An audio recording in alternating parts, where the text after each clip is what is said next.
Masonik.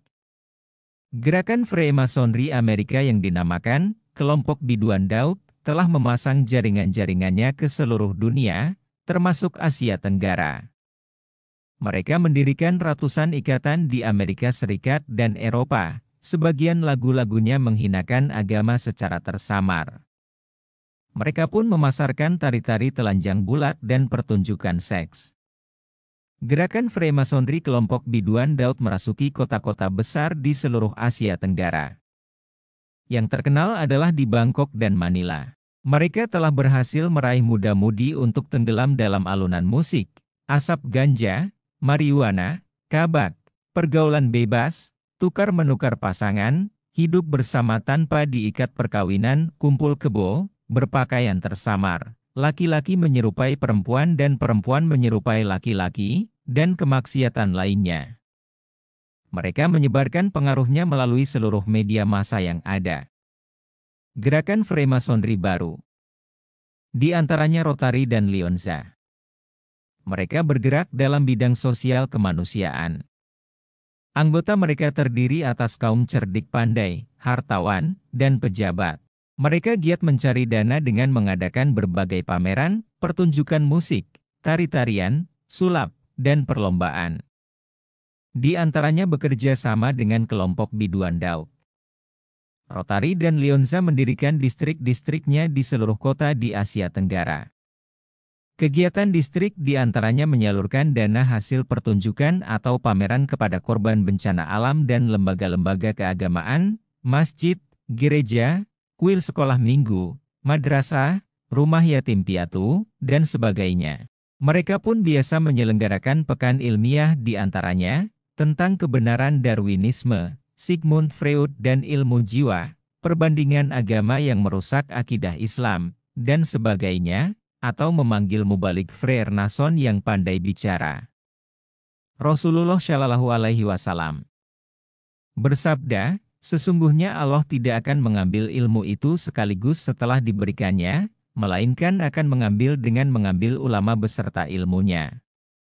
Maka tertinggallah orang-orang bodoh.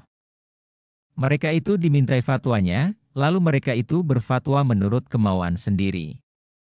Karena itu mereka sesat dan menyesatkan. Hadis riwayat Bukhari. Dalam hadits Bukhari diterangkan pula bahwa kelak akan tampil pendakwah yang berdiri di tepi jurang jahanam, siapapun yang memenuhi panggilannya itu akan masuk neraka. Jika menjumpai hal tersebut, Nabi Shallallahu Alaihi Wasallam bersabda, hendaklah engkau tetap dalam jamaah kaum muslimin dan mengikuti imam. Dan jika tidak mempunyai jamaah dan imam, sabda Nabi Shallallahu Alaihi Wasallam, jauhilah semua kumpulan, walaupun karenanya engkau sampai mengunyah akar kayu dan sampai engkau meninggal dalam keadaan tersebut. Dari Abi Hurairah, Rasulullah bersabda, nanti akan terjadi fitnah, orang yang duduk dalam menghadapi fitnah itu lebih baik daripada yang berdiri. Orang yang berdiri lebih baik daripada orang yang berjalan. Orang yang berjalan lebih baik daripada orang yang berlari. Siapapun yang kemuka dalam masa fitnah, niscaya akan dikemukakannya. Siapapun yang mendapat tempat berlindung, hendaklah ia berlindung. Hadis riwayat Bukhari. Rasulullah Shallallahu Alaihi Wasallam bersabda, kelak akan ada beberapa orang dari umatku yang menghalalkan perzinaan, sutra, arak, dan permainan musik. Hadis riwayat Bukhari. Dari Ibnu Abbas, Rasulullah Shallallahu Alaihi Wasallam melaknat laki-laki yang berpakaian serupa perempuan dan perempuan yang berpakaian serupa laki-laki. Hadis riwayat Bukhari. Pada tahun 1786 Inggris memasukkan Pulau Pinang sebagai daerah jajahannya. Sejak itu berkembanglah loge bintang timur dan loge permata yang tersebar hampir ke seluruh semenanjung Malaya. Di Malaysia pun terdapat Freemasonry Teosofi yang mendirikan logenya di Malaka dan Johor. Aliran Teosofi ini dibawa oleh pendatang-pendatang dari India. Gerakan Freemasonry berusaha meraih kaum bangsawan dan cendekiawan Melayu agar terpisah dari Islamnya dan berkiblat ke Eropa.